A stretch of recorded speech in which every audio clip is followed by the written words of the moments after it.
Because this movie is so symbolic.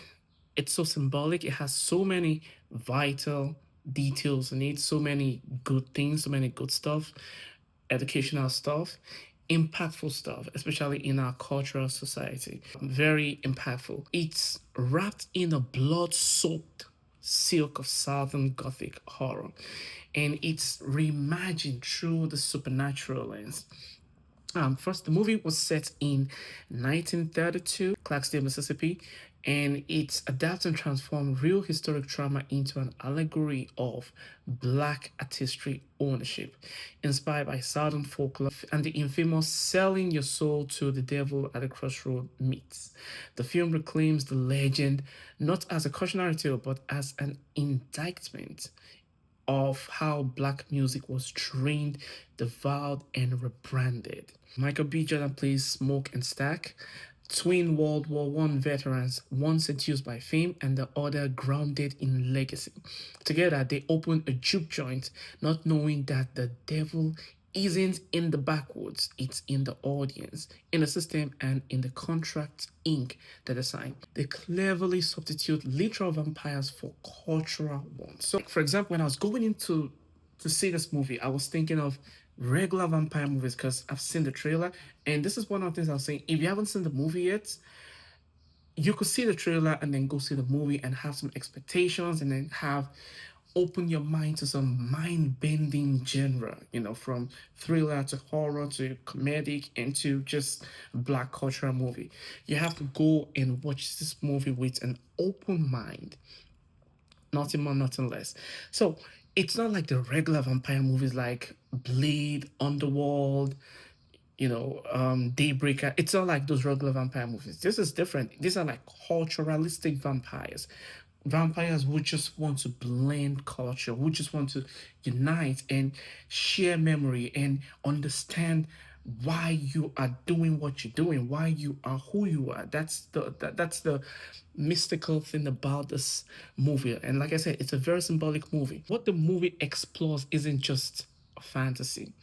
It's how institutions feed off black bodies, black talent, and black creativity, immortalizing their products while letting their creators die unknown. In this movie, there's this guy called Sam.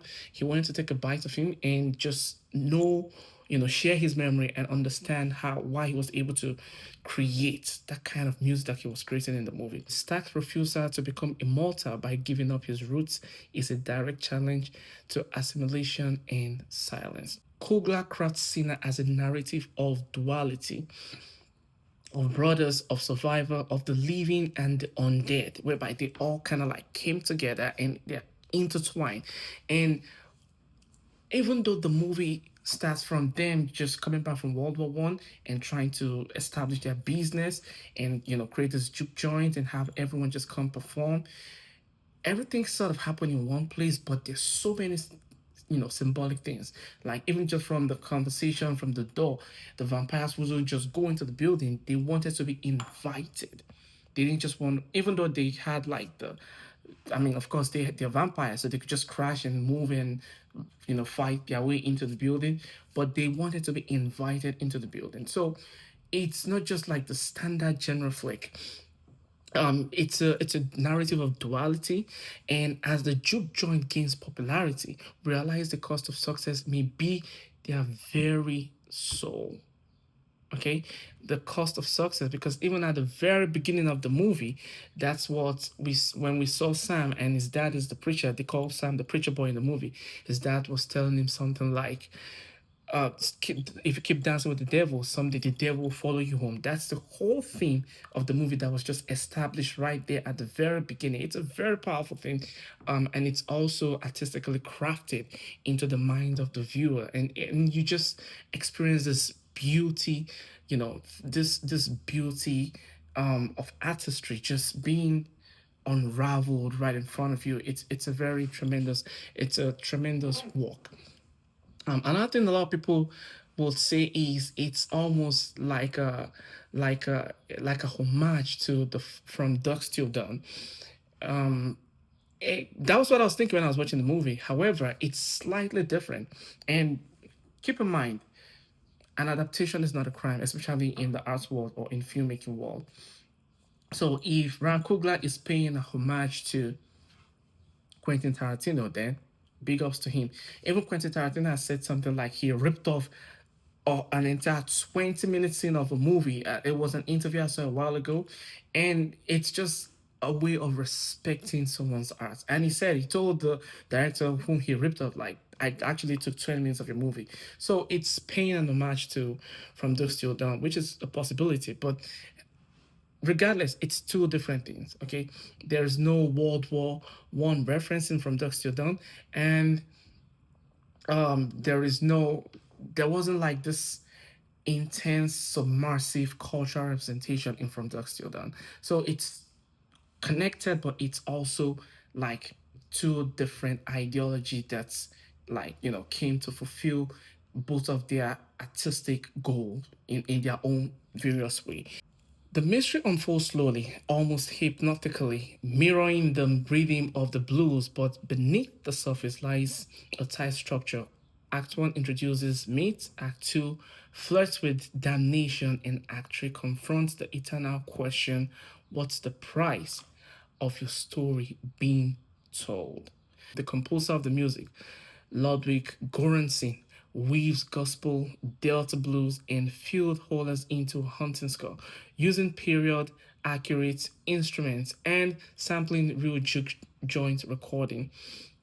The sound design becomes a ghost choir of ancestors calling through time. Each note reminds us the sound of resistance is never silent. Now, this is one of my favorite part of the movie that I want us to talk about, which is the camera aspect, the cinematography, the lighting, and how it's all was beautifully used to just connote stories. And there was a section when they were performing, and there was just this branding of ancient blues and current blues and rap and people dancing, and there was this scene of like a lady twerking, just like they were like just traveling, and it was like a one shot and just moving around the room, and there was this, this cultural relativity and just showing how they were all kind of like subject or dependent on each other, or a variation of each other, or an evolving of each other. So that's one of the best part of the movie for me.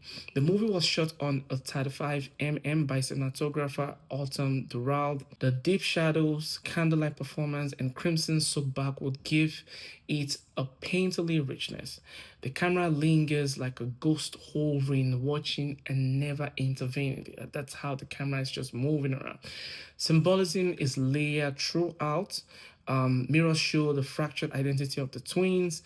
Burning of a vinyl record represents erasure, and recurring shots of a magnolia tree, beautifully resistant and poisoned by blood. The adapted history is what I want us to take a look at now. And this is for those of us that have seen it. And I would like to hear your thoughts. If you've seen the movie, what do you think about the movie Sinners? Beneath the horror, Sinner teaches us about the Great Migration. Okay, the Great Migration, the birth of the blues, and the exploitation of black musicians by white-owned labels. It uses genre to make education visceral, and it uses genre to make education visceral. Now, the cultural impact. Why does this movie matters? Okay, why does this movie matter? Why should you go see the movie? Why is everyone saying this is one of the best movies I've seen this year? Why is everyone saying I've seen it once or twice or three times? I've seen it in the cinema. I've seen it in IMAX. I've seen it on IMAX. I've seen it with my family. Why do people keep going back to see it? I mean, granted that it's, of course, it's a black person, it's a black director's movie, and we all want to support our people. So that's excruciating and fundamental. But in 2025, as the debate rages about cultural appropriation and historical justice, Sinners lands like a salmon and a slap. It has reignited interest in the real stories behind the legends, such as Robert Johnson, Bessie Smith, Charlie Payton, and why their legacies were never lost. One thing, if you're going to, if you haven't seen the movie and you're just about to see it, I would like you to wait for the post credits. In the post credits, we see a blues man offered immortality by the same vampiric figure, and he declines. That moment, performed by the blues legend Bodyguard, suggests a sequel may be spiritual rather than literal, a continuation through different stories, eras, or even maybe the genres. Now, here's my final thought, okay? Um, First, I think everyone should see the movie. It doesn't matter whether you're white or black, whatever. See it for entertainment purposes, see it for cultural purposes, see it for historical purposes because you want to learn some history, and see it because you just want to, contribute and have some knowledge. Because if you don't know history, how do you even know where you're headed in life? Now, how many times are you planning to see it? It all depends. It all depends on you. It all depends on how much you love movies or how much you love cinema. It all depends on how much you love storytelling or how much you love the actors in the movie. Michael B. Jordan, Delroy Lindo, Hilary Stanfield. They all really put in their best performances in this movie. So for me, it's an absolute masterpiece. Okay, it's an absolute masterpiece. I think currently it's a rating 8.1 out of 10 on IMDb. There are so many good movies I've seen that are rated like 7.6, 7.9, 7.4, 7.1 is seen as better than those movies. Currently, in my opinion, I can't say. Okay, I can't really say if it's better than those movies. However, I've only seen Sinners once, and I believe that there's a possibility of me seeing. I believe there's a possibility of me. Like I said, I've only seen Sinner once, and I believe there's a possibility of me discovering more stuff, after seeing it. So, because like I said, the movie has a lot of symbolisms attached to it, couple of Easter eggs, so many hidden meanings. So, it's one of those movies that when you see it, every single time you see it, you're almost seeing a different variation. You're having different meanings and different suggestions and different ideas coming up to you. So it's a very good movie. Okay, it's a very good movie. But would I rate it 8.1 out of 10?